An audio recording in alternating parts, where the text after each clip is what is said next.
Hey guys, like I said, my name's Fox and I work for a company called EVOL, who are based over in Moorgate. We do finance products, but coming towards September, at the end of last year, I was given kind of a unique opportunity to basically take the rest of the year off to do something I really wanted to do, but still come to work every day and do that thing. So I decided that the thing I wanted to do was make a game. Now, unfortunately for you guys, it's really hard to port a game to a MacBook Air that isn't mine. And then show it to you guys. So unfortunately, the reason this looks like a lot like a presentation is because it actually is one.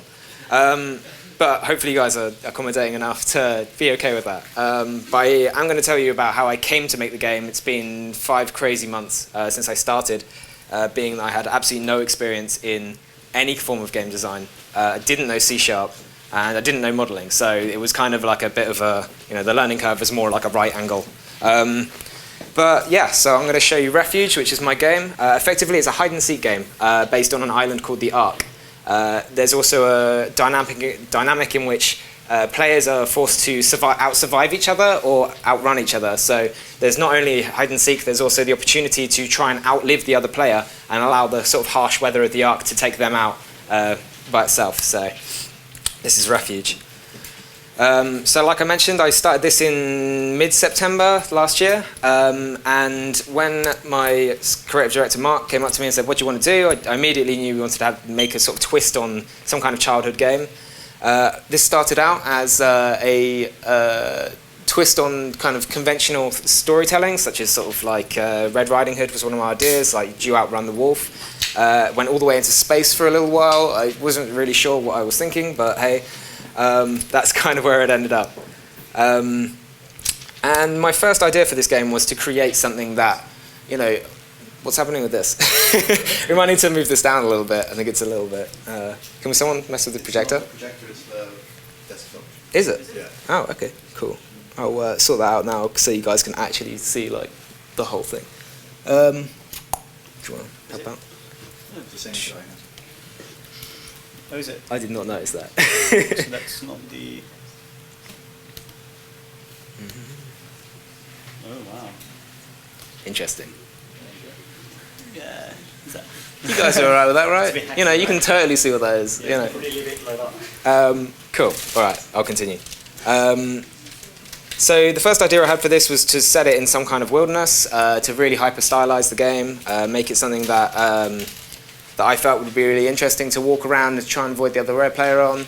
But this idea ended up having no legs, so what I ended up doing was creating this illustration, which for those of you at the back that literally cannot see anything, it is an illustration of an island with lots of different houses on it, and I really liked the idea of adding that kind of vertical gameplay into the sort of style of the game.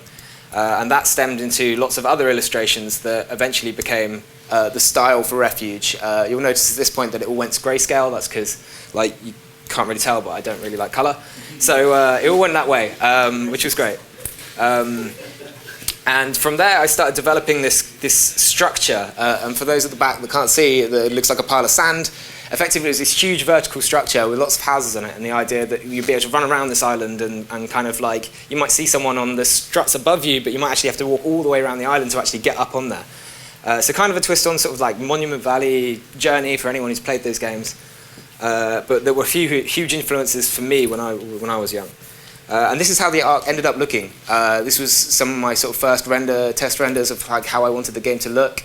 And this was what kind of went out on the Kickstarter that I released in December. So the Ark is this huge vertical structure with a windmill on the top, just because windmills are cool. And that kind of stemmed this entire backstory and lore that I had loads of people who really wanted to get on this. My friend works at an amazing company called Telegraph Hill, and he wanted to do the creative writing. So he started helping me create these backstories for the characters, creating like the thief and the adventurer and the detective. All of these people have been brought to this place against their will to survive against each other and to try and battle each other.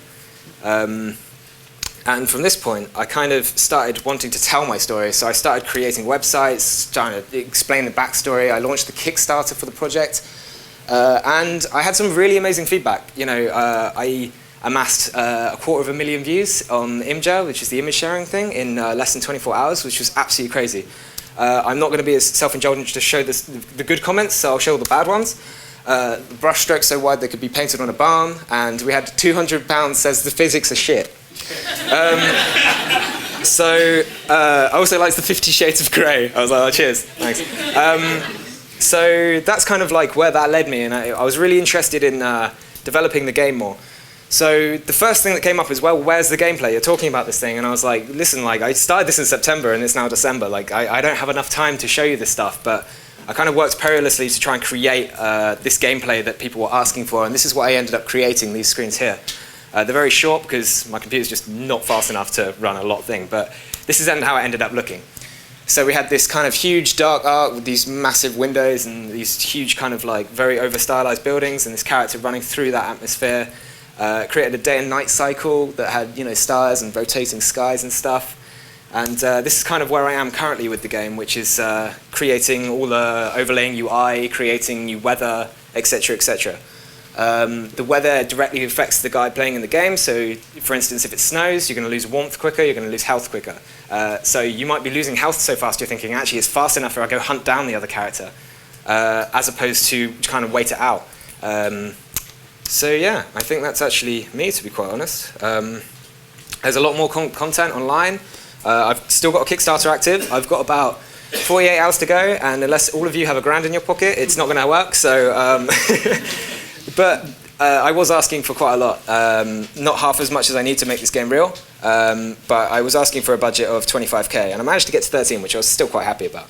And there's enough online to read up about the work. I'm actually kind of thinking that, you know, although it was a very fast and very quick thing, it was actually quite fun to fail so quickly and go, it wasn't a drastic failure. It's not like no one liked it. Everyone liked it, but it's just about getting this thing out to the people, effectively, like just without them actually having to pay for it, which is a lot of what people want. They want a good game and they don't want to pay for it. It's like, great, cheers guys, you give them a lot of options. So I've already got lots of people. I've got creative writers. My next door neighbor's a sound designer, and he was like, oh dude, I'll do something. I was like, oh, what do you do? And he was like, oh, I just finished working on the new Fable game. I was like, that's incredible, dude. Like, why do you not tell me that? So he's working on my sound design, and I've got a guy who's interested in doing the dev, but there's always more positions. So I just want to hear about what you guys think, whether you play it yourself, tips that you have. Please don't try and tell me it's better in color, because I won't believe you. And yeah, thanks very much.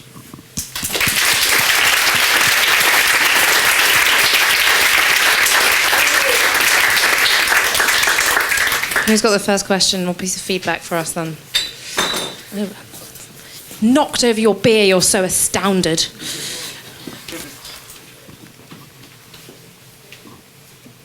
Hi. Quick question. Why don't you want to charge for it? I know you compared it to Monument Valley. I didn't mind paying for that. Actually, it's not so much that I don't want to charge for it. It's that I don't want people to, you know, what I realised actually, you know, some way into the Kickstarter campaign is that a lot of people who launch a project on Kickstarter are 50 to 60 or 70% there. They just need that final bit and that final demographic of people to come forward and go, yeah, we really want this. I was coming forward like, hey guys, I have a cool idea, like please support me, and I realised that that wasn't the way to do it. I wasn't actually crowdfunding, this is good to mention at this point, I wasn't crowdfunding for someone to support me to do it. That would be really silly, because, you know, like this is effectively like the game dev part I would never be able to do to the quality of someone else. So the Kickstarter was actually to pay for a developer to come in and work on Refuge and make it real, which was definitely a much more suitable way to pitch the project. Nevertheless though, people really need convincing, and I did get that. Like people, you know, when we got to the bottom of thing, like, you know, there was loads of really amazing comments and feedback, and I was really stoked for that. But when it comes to the final product, I actually think that it will go out as a premium product. It will go out as a product people would pay for, because at this given point, my heart and soul has gone into it. So it's kind of like, you know, it's worth something paying for.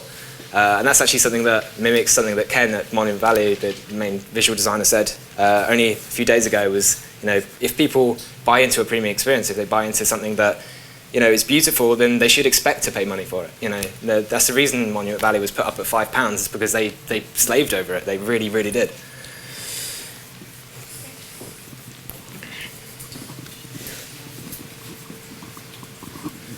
Why are you only doing Kickstarter? Why not Steam green lighting it and, you know, reaching for you already have an alpha version, I guess. Why not reaching out and saying like, this is what I have right now, and just keep those donations coming? It's true. I kind of had this problem that was really to do with the fact that I'm very self-admittedly very new to this, and I didn't. When I first started the Kickstarter project, there wasn't half as much as there is now. It was actually over the duration of the Kickstarter project that I realized that this is actually something that people wanted. I watched a video of a podcast of guys in America, 3 guys discussing the game, and at first, there's 14 minutes they talk about it. At first, it's like, I hate this thing. Why is this guy asking for money? I don't even understand. And I'm just like, thanks, guys, like on the other side of the line over in the UK. But actually, they made a lot of really good points. They said, where's the gameplay? Even all I want to see is a guy running around the map. And that's exactly what I did. And then I actually tweeted them and was like, hey, guys, I've actually done the thing you've asked for. And they were like, oh, it's good to see you're actually doing something, not just sort of sitting on your Kickstarter and hoping it's going to take off. I really liked some of the things that people said. So yeah, no, most of it was feedback that I actually took from live feedback that was being given to me over the Kickstarter, over the Imgur, over all those things, and actually implementing it live effectively, because I was like, oh, well, that's easy to do. I'll do that now. And then feed back to that person. So that's really how I went about it. Hey, I'd be interested to see or hear what you and your friends think of VR and what, if any, opportunities there may be for Refuge in the future.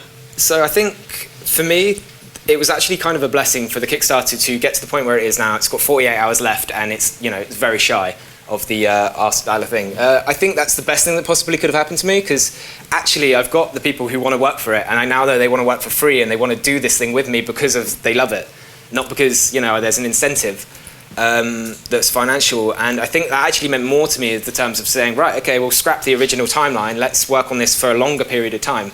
Let's make this actually something that will develop over years, or, to make it the thing that it was meant to be. I think that sometimes you end up promising too much at the phase that I'm at, trying to kickstart, because you want people to be interested, and you end up forgetting that realistically it's still got to be good. And putting that pressure on myself wasn't right at that time, and I now feel like I've actually got the time in which to start looking at VR and start making this thing really what it was meant to be when I first started out. I think that's, like I said, I think it's probably the best thing that happened to me at the moment is actually going, well, this is looking like it's going to be a 2 or 3 year project, let's do it, I just started reading The Art of Language Invention from the guy who wrote Dothraki from Game of Thrones, and it's actually a working, functioning language. Like, the guy actually mixed all the verbs and all this stuff, and I was like, okay, this is really cool, let's do that, let's make that for the game. So all those opportunities are now open to me, as opposed to being sort of oppressed by deadlines.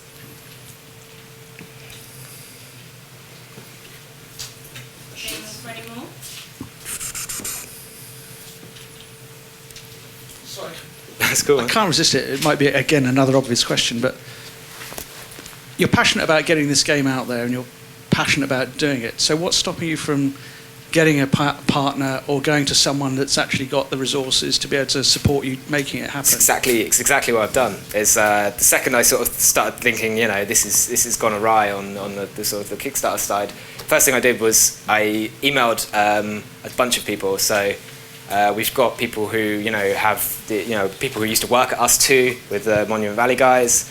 I've got my sound designer, who's my next door neighbour. All these people are now coming together, and they want to work on it because they have passion for the project, because they've seen the vision, they want to make it now. So that's exactly what I've been doing. I've been pulling all these people together and saying, right, creative writer, you've now got a longer time to make the creative writing the best it can be. Developer, do you want to start working on this? Do you want to start working with me on Unity, looking at the files I've got, changing stuff up? So that's exactly what's happening right now. Is moving on, doing it as a spare time project. I won't lie, I've got my day job, I need to continue with that. They were the ones who gave me initially the period in which to learn all this stuff. So I've now got to go back, do that stuff, work on this stuff on the side, which is totally good for me. Thank you very much, Paul. Thank you.